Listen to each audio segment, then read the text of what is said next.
one nation. You think them could go in the States and say we have oil? One station. There's only one culture station in TNT.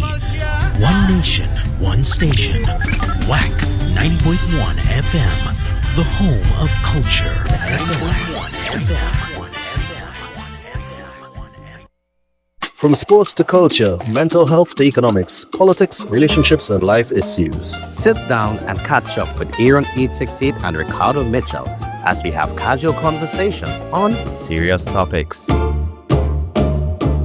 Welcome to the living room. Welcome to the living room. Welcome to the living room. Welcome to the living room.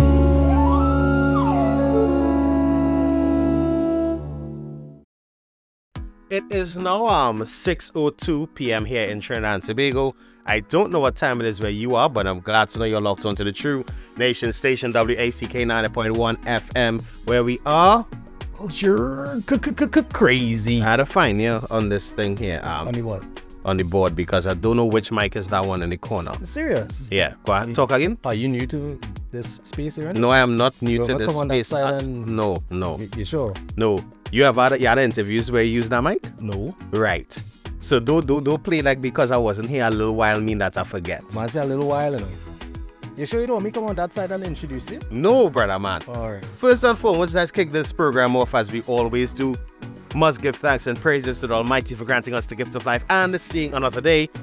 No matter what time of day it is, you must always Give thanks. Secondly, we have to say thank you to those that went before us, and we are not just talking about our ancestors, the original inhabitants of Trinidad and Tobago, because we all know, accept, reiterate, and the state with which has that Columbus lied, but also to our brother in music, Tony Prescott. But the P this week stands for... But you and me, leave, I know we talk P and I forget what it was. You know? Serious. Yeah. You remember what it was? Presenteeism. Oh, presenteeism. Yes, man. You see, that's why it's good to have real conversations outside of the on-air things. Yeah. Yeah. You're gonna tell us why presenteeism here? No, I'm not telling anybody why presenteeism is the word of the week. Just know that if you are at your place of employment and you feel like if you're there but you're not there, that is what presenteeism is in a nutshell. We ain't going into the dictionary definition of it and all those different things. Right. But if you're there and you're not there, but you're still showing up to work every day, yeah, you have your place of employment has a bigger problem. Copy that, man.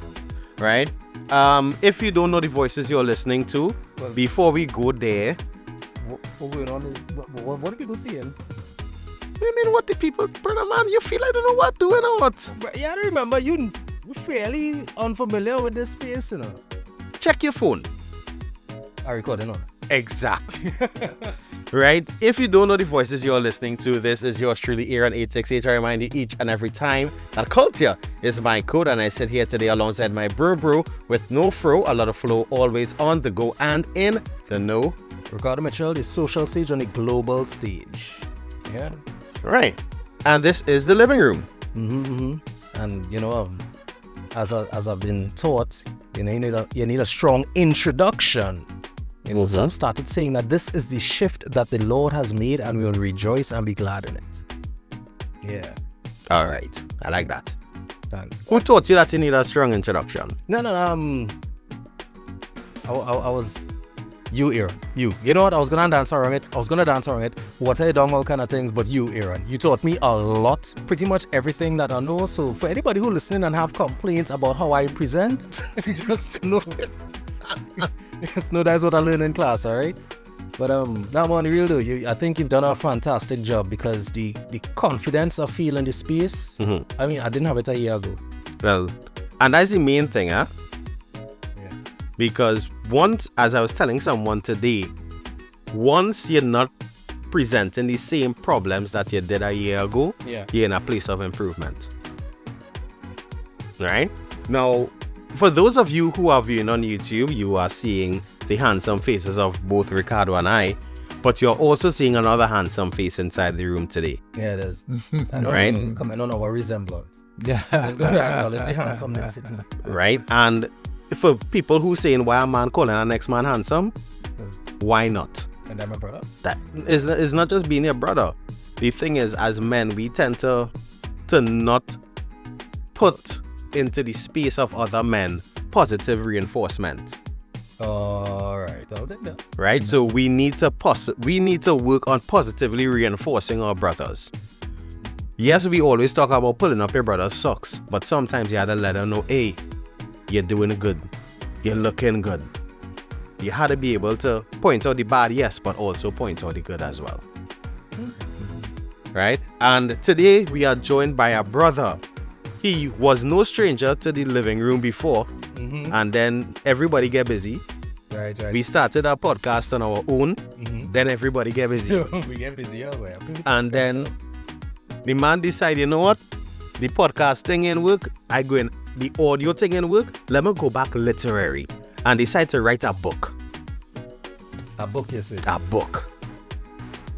With us today, a brethren, a friend, an energy specialist, a renewable energy specialist, and now an author. Brendon James, better known in our circles as Zoom. We allowed to throw. Of course. But Of course. All right. no, well, better known as Zoom in our circles, but to the wider world, Brendon James. Hey, good afternoon, fellas. I really do appreciate it. I'm not sure if I went backwards by writing rather than taking the audio and the visuals forward earlier, in terms of the communication, but I appreciate it. I mean, I miss you all. I miss having this conversation. And I want to say thanks for allowing me the space to be able to come and share this space with you all, and to have this conversation. I enjoy always having the banter. And to your listeners, good afternoon, good night, good wherever you are. Hope things going good on your end. Nice. Now, Brendon, it's been a while since we have had, well, I've been here for a guest inside the living room. I know Ricardo would have had a guest a couple of weeks ago on where they spoke on autism. But it's been a while since I've been here for a guest, so I'm getting to ask this question for the first time in a while.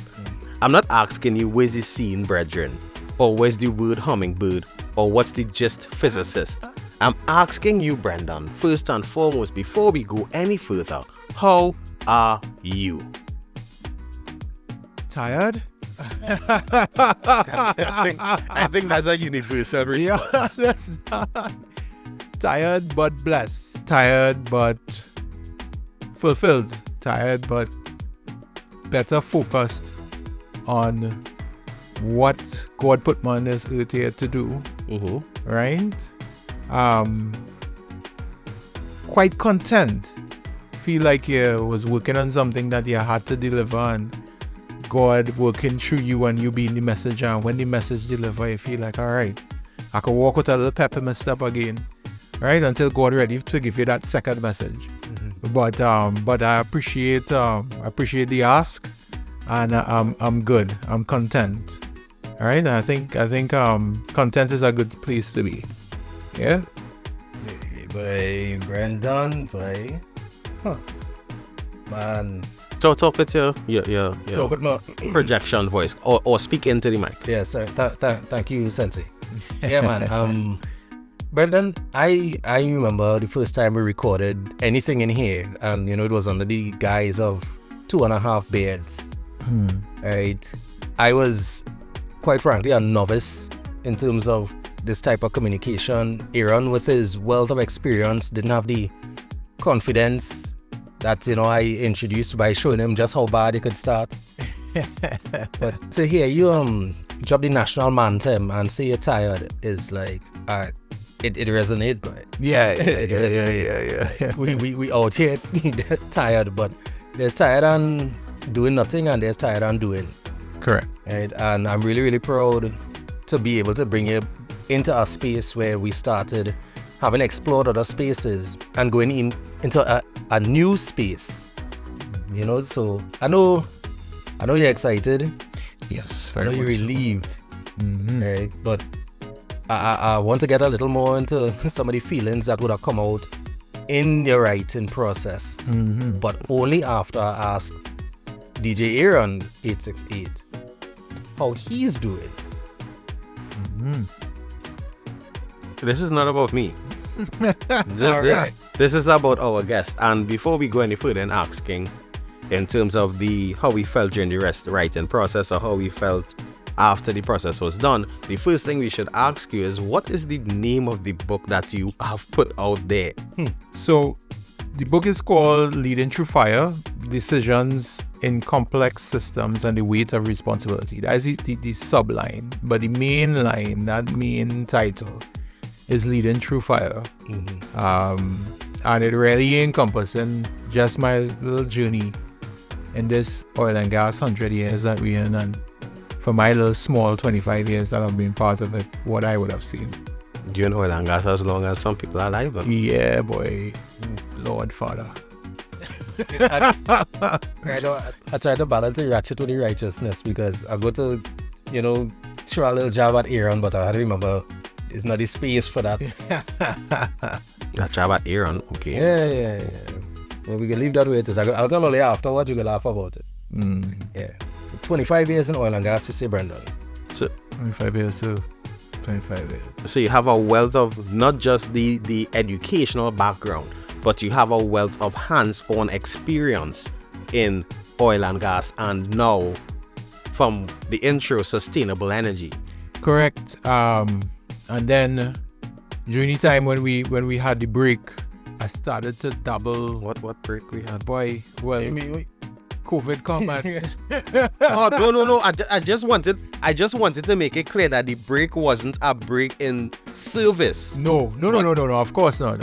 Right. Out here we having the conversation. Outside? You understand? Yeah. So I started to dabble in data analytics and data science, and really trying to combine those three things.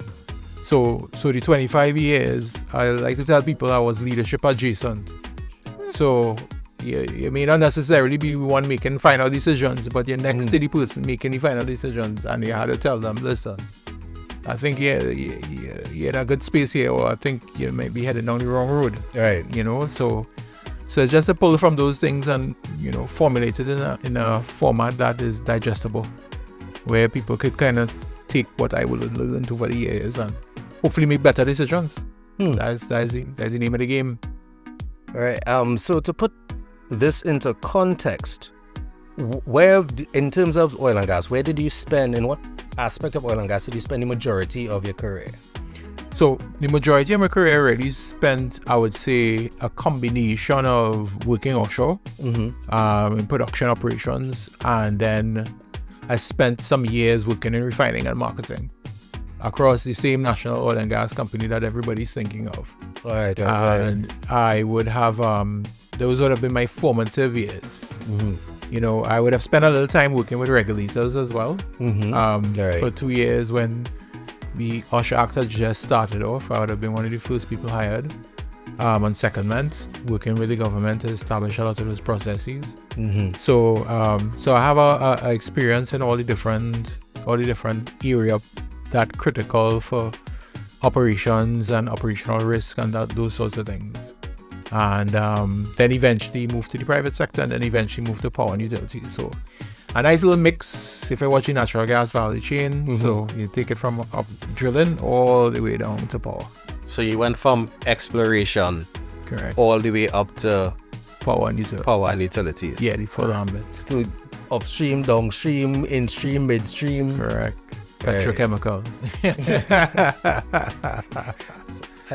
And a portion of that would have obviously been in health and safety. Yes, I started off working in operations, which was the time I enjoyed the most. I had long hair and I used to drive a real fast car. Right? But then I changed my life, right? I had questions, but I just... But so I spent time in operations. Then I moved across to HSE, and then I had a real passion for process safety, and still do up to today. Practice HSE, but process safety is what I label myself as, a process safety practitioner. you know, and that blend of engineering and management, that's me. Yeah. So you do everything from looking for the money, making the money, having to pay compensation. You in terms of the humanity and the finances and the risk and reward of oil and gas, you know. Correct. I wouldn't want to go so far as to say as much as anybody else would know, because those have more to learn.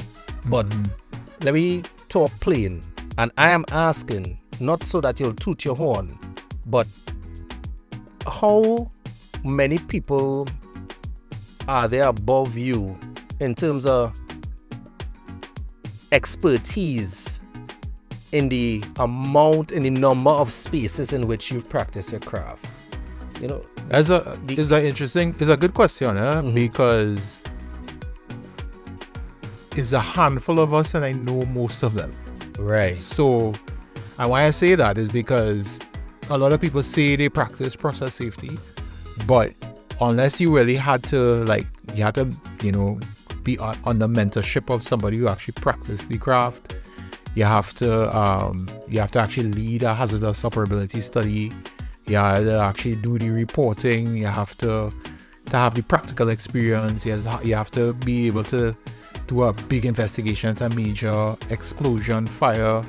So there's a couple of hurdles you just have to pass, and you can say, well, all right, as a practitioner, I can say I'm a practitioner, you know? All right. So most people, I know them. We're friends on LinkedIn. There's a TNT PSM group that most of us are part of. So I would say it's probably like a handful of people in the country, right? That actually are practitioners. So when you said and I'm gonna just throw this point out and then kick it over to Aaron, but there was something you said about when Oshact was I don't want to say initiated, but activated in Trinidad and Tobago. I distinctly remember going to work in jeans and boots and polo jersey and them kinds of things, and then all of a sudden Nomex required. Mandatory. Correct. Right. So we were there from the for those of us, the listeners, who don't know what Nomex is, please clarify. That's a good point. All right. Flame resistant clothing. Thank you very much. Chemically treated flame resistant clothing. Thank you very much. Yeah. Proceed. All right. You know that. Thank you for that, Aaron, because Trinidad and Tobago is so oil and gas oriented. Sometimes we take for granted the language, what we need. Yeah, outside of the space. So thanks for that. Yeah. So we know what it was like before.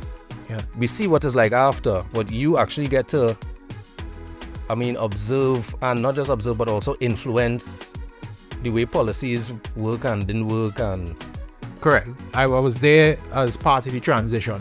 Yeah. You know, I was moving from seeing where it was before, and then we start, standardizing and, leading and encouraging and pushing processes forward. So, yeah, I would have seen that transition where it was always there, but it really started to take hold in the public consciousness, especially where the legislation changed. So that's I saw that. Correct. So let's take a pause for a call. Good evening, you're live. Hi guys, good afternoon. How you going, Savi? Yes, Savi. I don't have much to say to you, Aaron. You threw me away, but other nothing. Aaron, Ricardo was there. Ricardo was there. So I have to check in, okay? Thank you very much. Thanks, Savi. Yes. So you're on the program and listening, and you'll have a blessed evening and reach home safe, okay? All right, Savi. Thanks, Savi. Love you guys. It's just an example, the listeners remember who's been here for them. The listener, a month, 1 month, and I can well. 3 years passed. Yes. Yeah, man. So you come to time and dog years. Yeah, understand. Ease me up now, right? Let me have this. You no problem. You have that. Yeah, but Brendon. So I just wanted to put some context in because again, as Aaron just pointed out, sometimes we take for granted what people know and don't know. Mm-hmm. Right. So I know over the past 2.5 decades how much you've had to overcome, but also how much you've experienced. Mm-hmm. And there are hurdles that you mentioned that these practitioners might not have had experience because a lot of them might be technical and not necessarily in the space to have to make that phone call or to present a report that could actually change national policy and those types of things, investigate situations that made international headlines and Correct. So Surprisingly, every one of the things you said there, I would have done. And I like how you brought that up in terms of the different scenarios that you would have had to encounter during your time there, which would have prompted penning what you have put forward. Yeah. Now, one of the biggest and most recent incidents that would have taken place in our country took place in 2023, I think it was. No, that would have been 2022, right? Yeah. Because we had the Taste of Carnival, I think it was. And that fateful Sunday when we were doing, I think was the Taste of the Marsh Girl. I can't remember the exact name of it. News would have started to circulate of the incident that took place in Point-a-Pay. And it's incidents like that that we have to understand are within the field that you are in. Correct. That level of risk that would take place. Yeah. And one thing that we fail to do as persons who, well, in Trinidad and Tobago and sometimes around the world, is learn from things like that. Correct. And I'm not using that as the example, but I'm just using that to paint the picture of incidents that can take place within the field. Brendon, what are things that what you would have wrote about that we could have learned from that would help us prevent incidents going forward?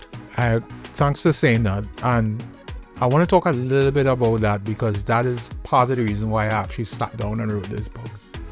Because everybody's remember where they were when that incident happened, right? And a couple of things about this that I've never really talked about in public. One of the young men who passed away would have been in my little brother's class, right? And I knew him too as well from seeing him around.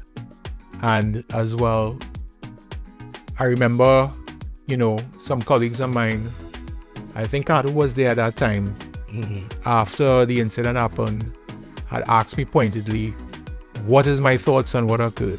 I say in my mind, I don't want to say anything or get involved because there was so much pain around that incident and people hurt. And then, then in Trinidad we politicizing everything.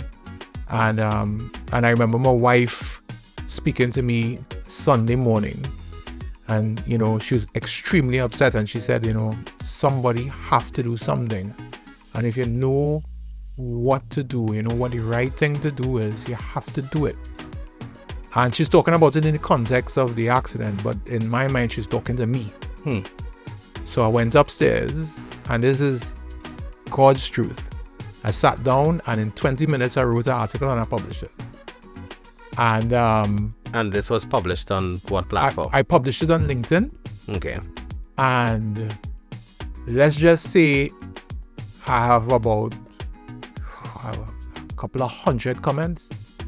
It shared so much. It reached the papers. It was people from France, the UK, Scotland, from all over the world that reached out to me after that article. And that's why I actually, after that, I said, listen, maybe I need to write something. What should we learn from this incident? One of the key things that I talk about in the book is that organizations have no memory. Right? And the thing is that a similar, not the same, because history doesn't repeat itself, it rhymes. A similar accident like this happened way before, where 14 persons died in about the same location. In Trinidad and Tobago. In Trinidad and Tobago. And we have yet to learn the lessons of what process safety means to us in the country. And one thing that really bothers me is up to now we don't have process safety regulations in the country. Yes, we have an OSH Act, which is good, but we need specific regulations for the oil and gas industry process safety. It has been out since the 1960s in the US.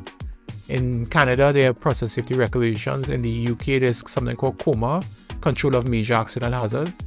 We need that framework here in Trinidad and Tobago. 100 years in oil. right? We need something like that, right? And that accident itself, there's a lot of energy, and for maybe legitimate reasons, talking about diving and diving safety. But nobody talk about the delta P, Nobody talks about that negative pressure. And that I consider that accident a process safety accident. Which means that we need to think about things like how we isolate at lines, how we prepare systems for maintenance and stuff like that. So in the book itself, it really started off with that accident, and then my wife just reminded me that I have a weight of responsibility. That's why I named the book that weight of responsibility, because it's easy to say I don't want to get involved and do nothing. You have to do something if you know the right thing. So that is what I did. Brendon, I listening to you talk for 2.5 decades or more, and it is still land. like it's the first cough that got like the first good cough in your belly. Way back. Now, is yesterday, in a casual conversation between Ricardo and I, we were talking about removing levels of bureaucracy in processes. Yeah. And what you are suggesting here is that we shouldn't just look at removing the levels of bureaucracy. We should be looking at updating the levels of bureaucracy to ensure that safety is paramount. Correct. Many persons here walk around with a patch on their coveralls. Safety is our number one priority. Right. But a lot of us don't understand what that means. Correct. Without proper processes, without proper legislation, and I am a firm believer that legislation should not be needed for safety to become a priority. Amen. You as an employer supposed to understand how important safety is, right? And I know we're talking some levels of it here in terms of oil and gas and stuff like that, but let's bring it back down to everyday safety in office places here for a moment. Not having water, running water in an office is a safety issue. You could correct me any example that I give wrong, huh? No, you going good. Not having lights in an office is a safety issue. If your office does not have air condition, not having proper ventilation is a safety issue. Right. You don't need legislation for you as an employer to ensure that your employees are in a comfortable workplace. Let me add one more example, because I know you want to chime in here, Caro. Not having drinking water for your employees is a safety issue. You know, it's the greatest, Aaron. I sitting on here and I thinking of how many times you had me in the living room and for me no drinking water. Great. Just stop. I am not the employer. I am not the employer. You are just Shouldn't need legislation, Aaron, for safety to be a priority, Aaron. You could have made that decision yourself. But there is drinking water here. Yeah. Before I get the man in trouble, there is adequate drinking water. There's running water, ventilation, Everything. right? what are we talking about? I want to throw out a wild example here, simple as it is. Everywhere we pass and you see security booths and that type of thing. Ooh, sometimes you look at the chairs that they have them on. The bottom of the chair falling out and, some of them sunk and broken and they're not ergonomic. You have people who function in high risk and sometimes low mobility positions, and you breaks in to put something proper in place for them. Correct. Right? It's almost like as employers out here, and sometimes even not as an employer, because this might not be a person who's working for you. They might be an employee of somebody else, but they're functioning in your space. What does it take from you to take care of them?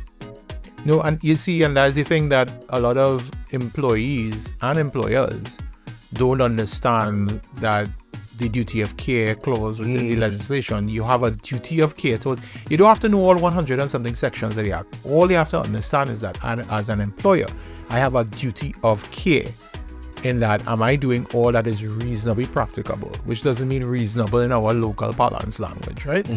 Reasonably practicable is just a little, you have to do a little more than what is physically possible, right? So reasonably practicable to protect my employees.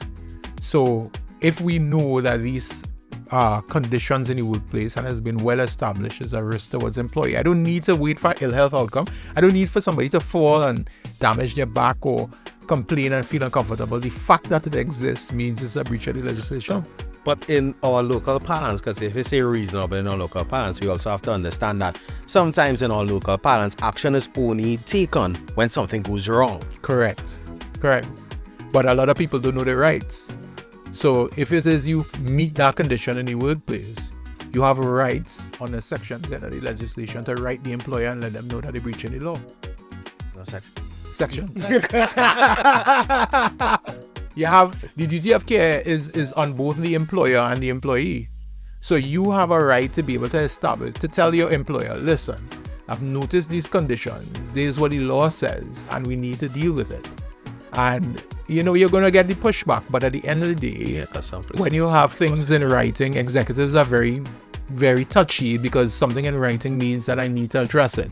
Yeah, but just like some people have the fear of losing the work. Yes, and that is also part and parcel of the challenge that we have in the country, where we protect ourselves from this bad news, right? So it is all being tactful. I mean, you also have the ability to be able to report these things anonymously to the regulators as well. Whistleblowing policy that there are people who know whistles. Yeah, well, true. But I would say that regulators, I mean, in terms of the framework in the country, does a pretty good job of being able to surprise you and say, hi, just come to do a regular inspection. Right? I've seen it happen. I mean, and I've done those and I've been on the receiving end of it. Right. So I know how that goes, even without a whistleblower policy, right? Right. And they will pass it straight, knowing that is usually really one person that reported, right? I've done it, pass people straight, and then I know I had a conversation with them, right? But it's not like they're coming in and it's like, we got a report and we're here to investigate. Yes. Like, yes. Oh, by the way, just Yeah, I just passing through as part of my routine. Yeah. Right. But it's amazing though, because we're having this conversation today as Safety and Health Day. Yeah. Where we talk about psychosocial safety. Mm-hmm. Where we talk about creating an environment where people could have a different point of view and identify things that may be going wrong. And we do have a leadership crisis in the country with regards to being able to create an environment where we could have open conversations when things go wrong. Be very careful about how you use that phrase, please. What? Leadership crisis? Yeah. Energy? Yeah, I do think. Man, just imagine. No. I'm ready to double down. It's like, yes, and this is where it is. Yeah. I do think we have a crisis of leadership. And when I say crisis of leadership, I look at it from the perspective of what it means to be able to lead through some of these issues I identified, like in the book, because it happening still. I mean, and if you look at the type of accidents we've had over the last couple of years, it tells you that something's wrong. So we're not learning, right? Organizations have no memory, people do. And are we learning from the things that has happened before? And if we're not learning, then something is wrong.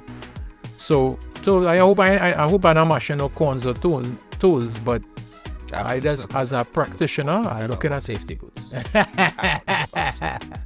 As a practitioner in the arts and the crafts of what it means to be to look at process safety and HSE, we know, and anybody who's a practitioner knows what I'm saying is true, is we do have a leadership challenge.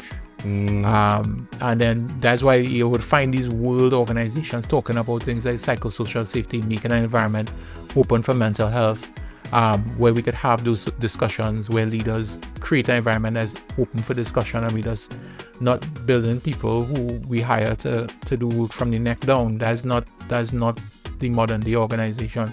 And if it's one thing, they see this next generation here, they ain't standing for that. Mm-hmm. Right? They are not on this compliance and complain. It's all, but that all like sugar cake and tulum, no, that them not on that. Yeah, they're not on that. Yeah. One of the advantages I've had from reading the book, Brendon, is that it shifted. The book come out today, though. As I'm a fast reader, Aaron. I'm a fast reader, right? And it fed my voracious. Look, yeah, I'm mixing up a few words. All I'm saying is the book was good, right? And what it did, it immediately shifted the way that I saw certain situations. Yeah. So having lived through one or two of the things that I read about, I realized, but wait a minute. I told people in the living room many times already that part of our job was getting dressed so that we wouldn't dead. Hard hat, flame resistant clothing, steel-tipped boots. Where I used to work had not just an ambulance on the location, it had a whole fire station. How many places do you go to work that have its own fire station? Why I go to work today? Why I went to work today? Right?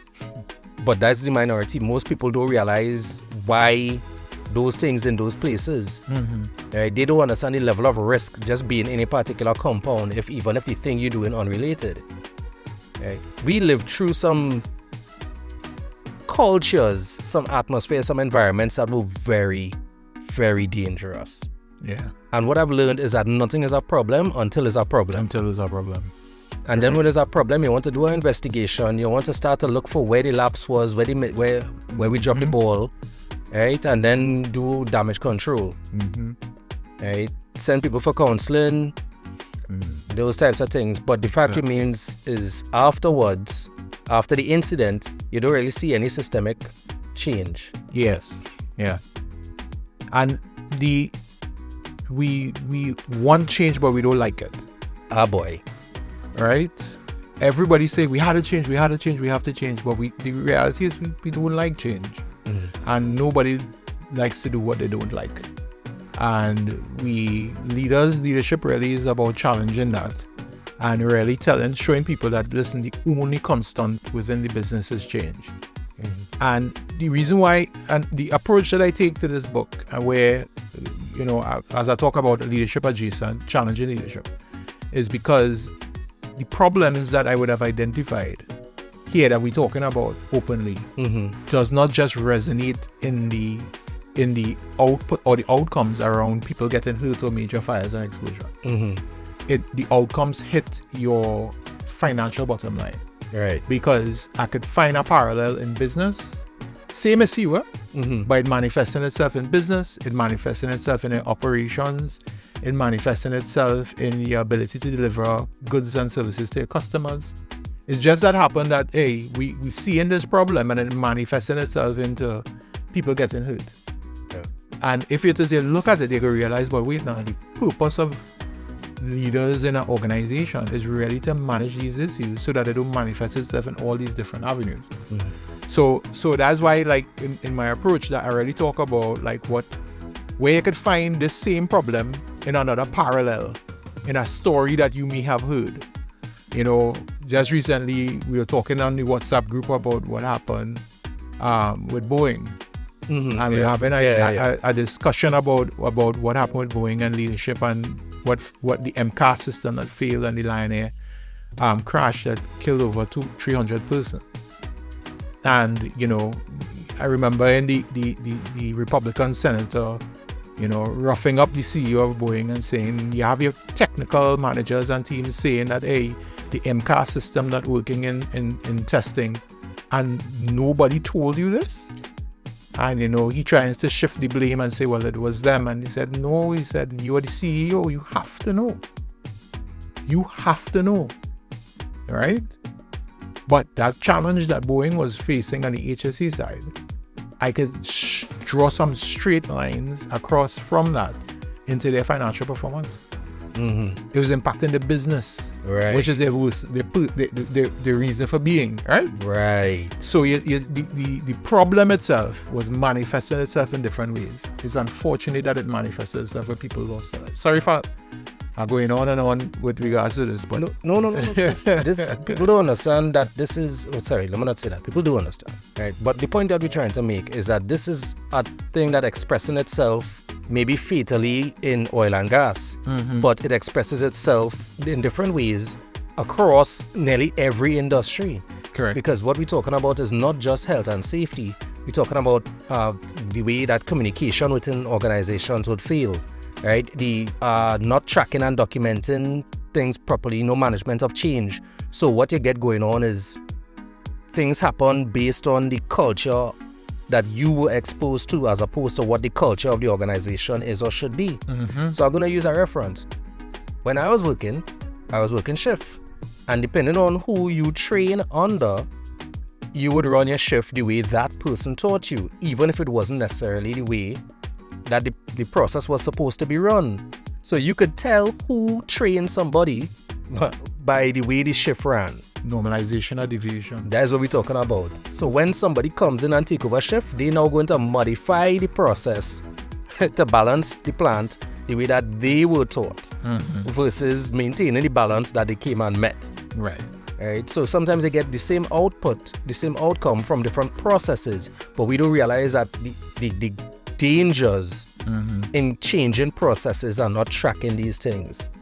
Yeah, and I want to pull a point that Aaron spoke about because he is mentioning it from a systems perspective. If I am managing an organization, my governance and my audit process is supposed to be checking those things and keeping my finger on the pulse. Are we following this thing the way we're supposed to? And if not, do people remember why we follow the things that we're supposed to? And if I'm not maintaining the system itself, am I managing? And that is, you see, that is important. That is the job of a manager. Well, I would like to use the term leader. That's the job of a leader because anybody can manage, few people can lead, right? Right. So that's the job of a leader in that I am keeping my finger on the pulse. And then I want to take it I'll even another step.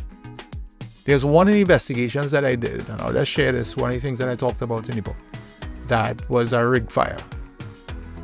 And two guys, there was a major flash fire. These guys had to run probably about a mile on fire through out of the bush into the public space to try and flag down somebody that telling them that they had a major accident.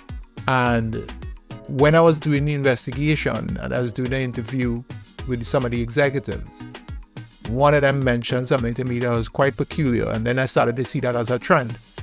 He said at the time it was pre-2008 financial crisis and oil was $140 a barrel.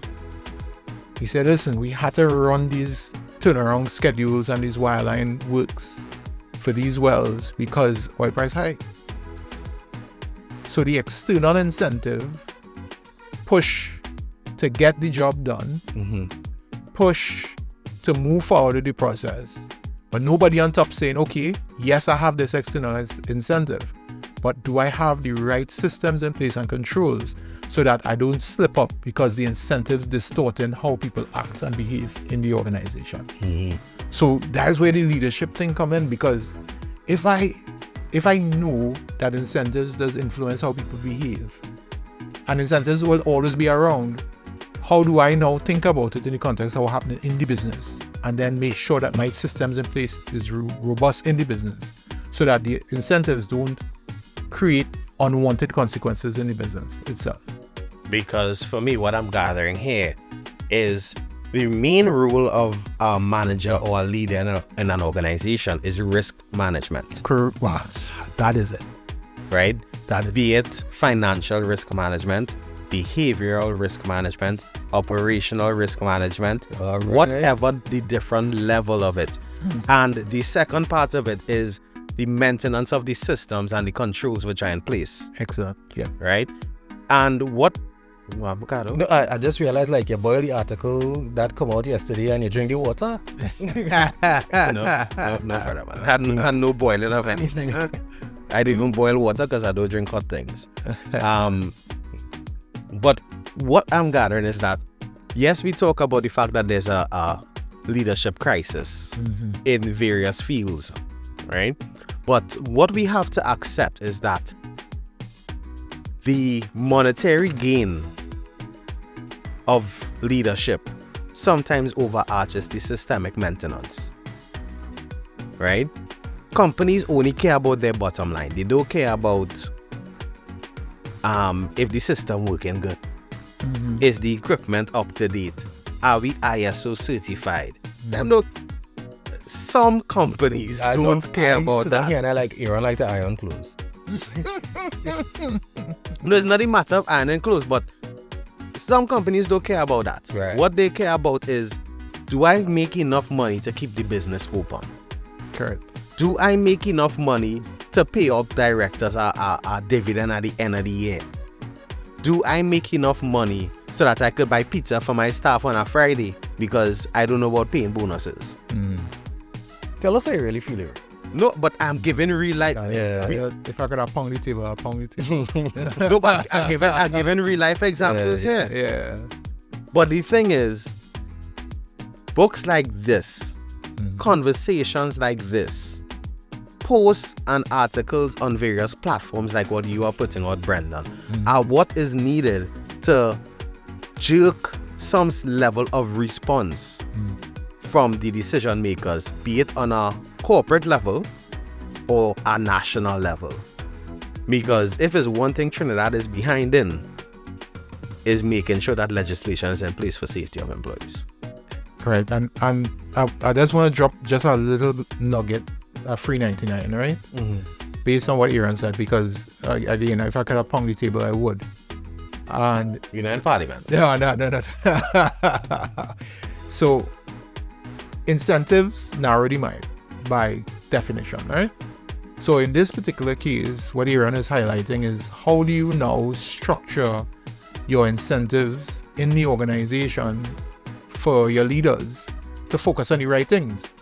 Notwithstanding, yes, you have legislation and stuff like that, but you need incentives to align. So one of the things that I always talk about, like I was thinking about the $140 $140 US barrel for a barrel of oil, right? That whole scenario. And you know, what could we do to really get people to think about it?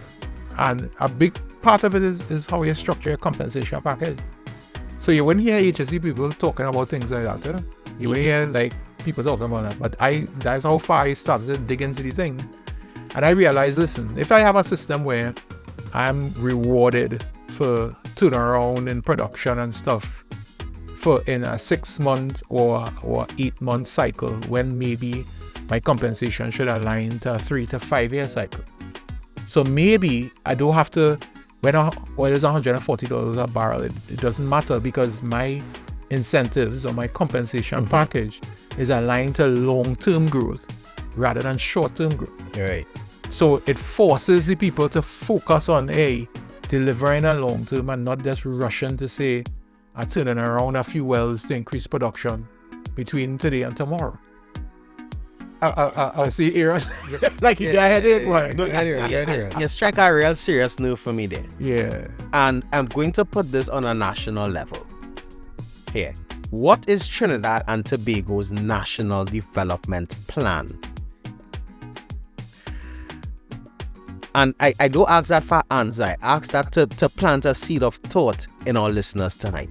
What is Trinidad and Tobago's national development plan? Because as it stands now, government in, government out, it is change. What is our national plan? What is the direction we are headed?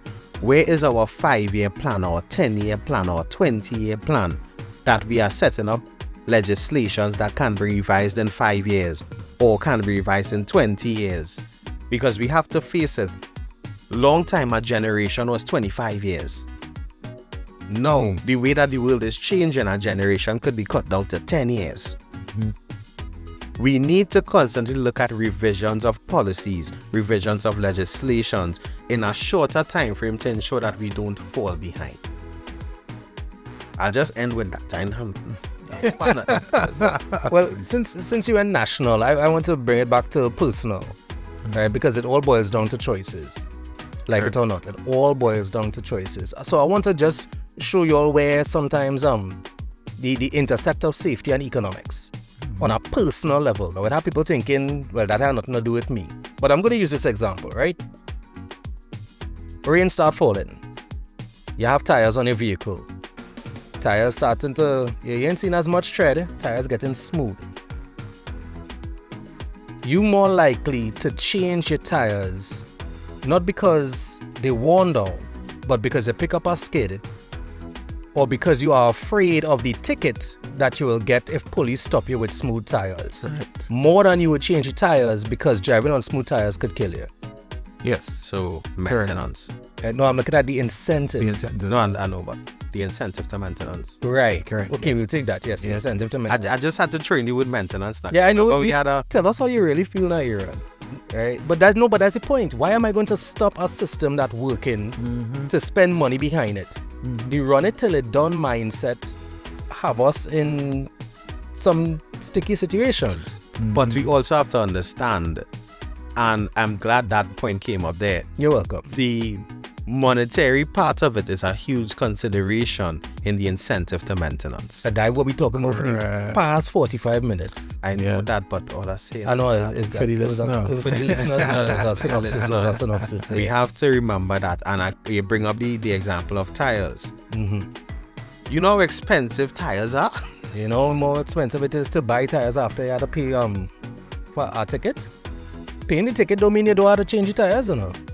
No, but we just be looking at the first part of it. Can remember, in terms of the safety issue in a company, if there's a faulty line, you know how expensive that piece of pipe might be. That one piece of pipe to change could cost somebody's salary for the month.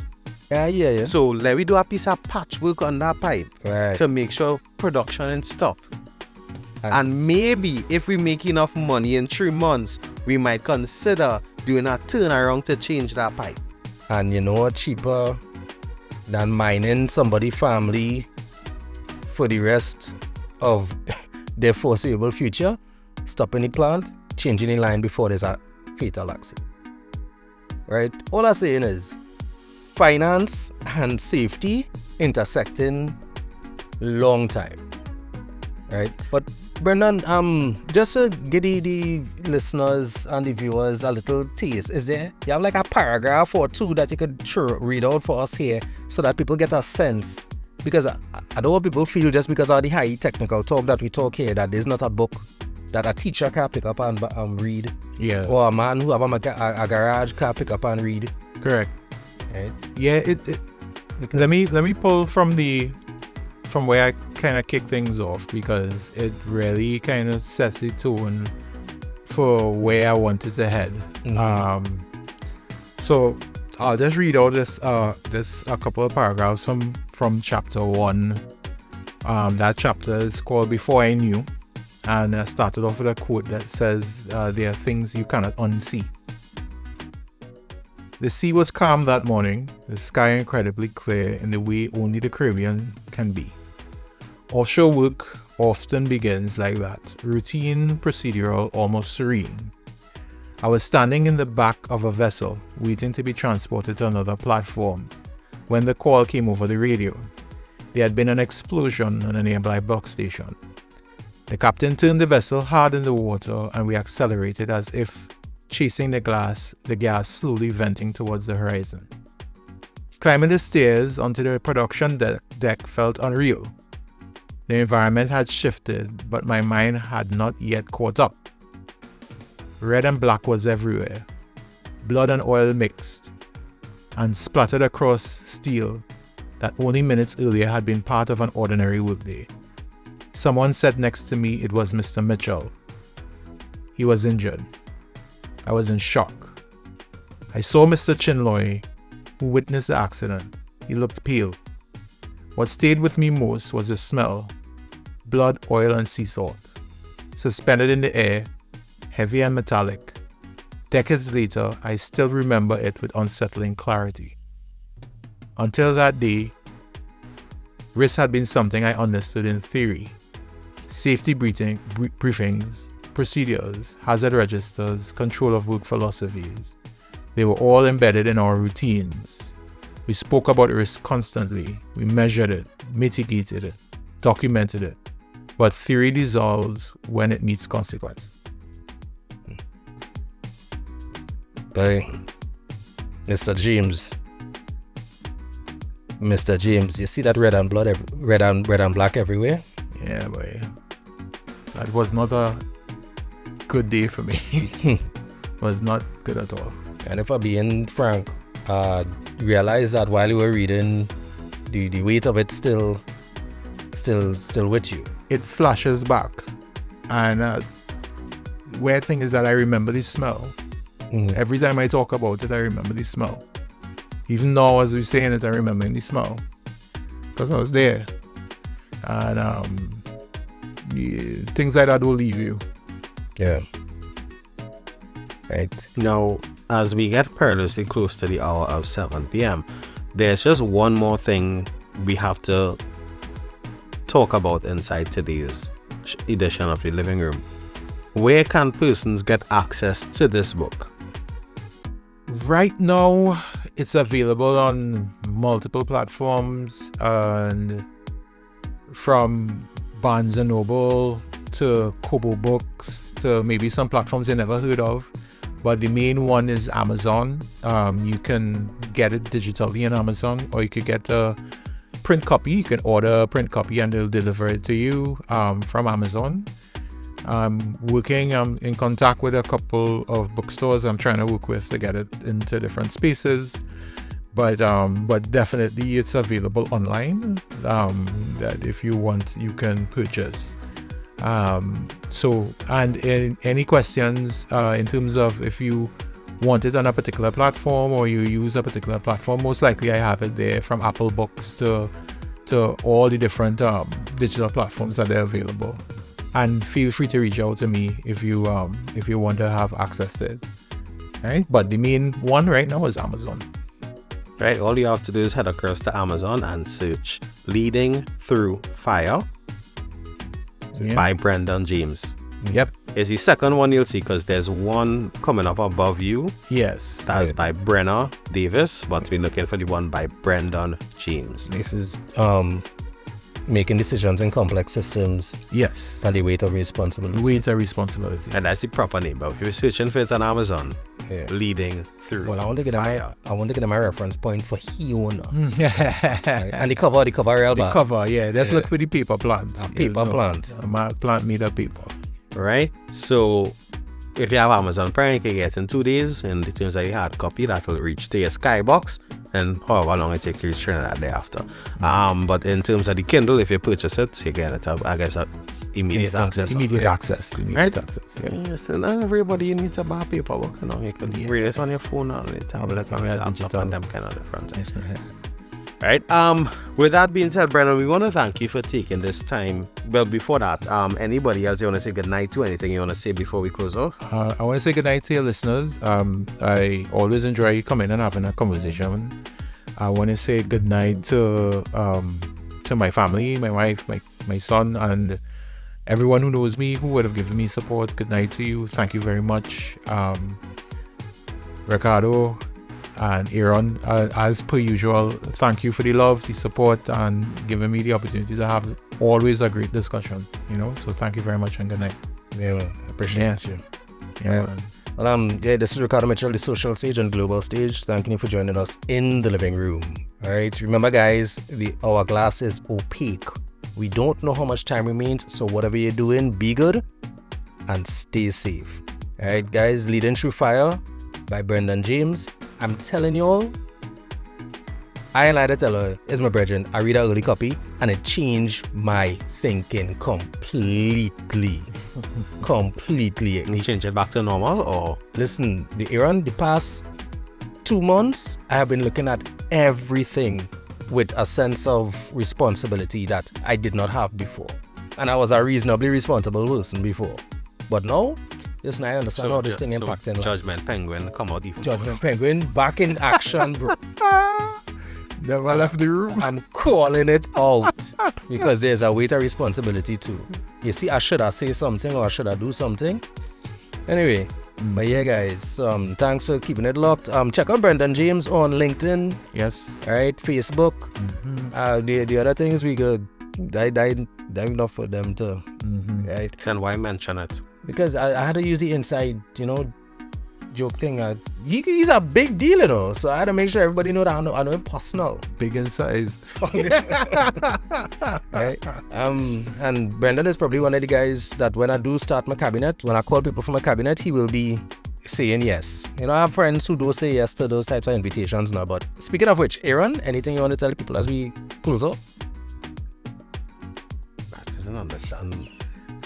See why I went on a vacation and had to take extra time. Before I close off, I must say a pleasant good evening to the listeners of WAC all the way down in Mayaro and Guayari. I would have interacted with some of you all this weekend, not under good circumstances that you'd want to meet people, but it was a pleasure to meet the listeners all the way out there on the east coast of Trinidad and Tobago in Mayaro and Guaya. With that being said, I always tell you that culture is my code. I remind you that love is a currency, so spend some today. Let somebody know you love them, guys. Brendon, it is always a pleasure to have you inside the living room. Always a pleasure. Ricardo, not so much. Yeah. But I like a rash with them. wow. You're stuck with me. Remember that one episode of the living room when you spoke about, you tell somebody about a rash? Yeah. That is part of policy that things should not be mentioned. Oh, okay. Well, you know what? I am here to be educated here, and I thank you for the correction. Like, never go in a workplace and tell your co-workers about a rash. Yeah. Never. But according to you, I don't work for you. I'm not talking about this workplace. Any workplace. Oh, so I shouldn't talk about rashes at all. No, it's frowned upon. It's very much frowned upon. You live and you learn. With that being said, God's willing, I should be back on this Friday. Yeah, I really watch me dead in my eye though. Like, God's willing, I should be back this Friday. I really hope that we don't have any mishaps or anything that prevents that. With that being said, normally Mr. Desmond is up next, and I see he's in the building knocking on the door already. But Uncle Deso, for the foreseeable future, on a Tuesday, I wasn't able to attend the funeral of a brethren in Kaiso. So for the foreseeable future, once I can, I will honor him by playing his music at the end of shifts. So Pharaoh, to the family, to the friends, this one is for you.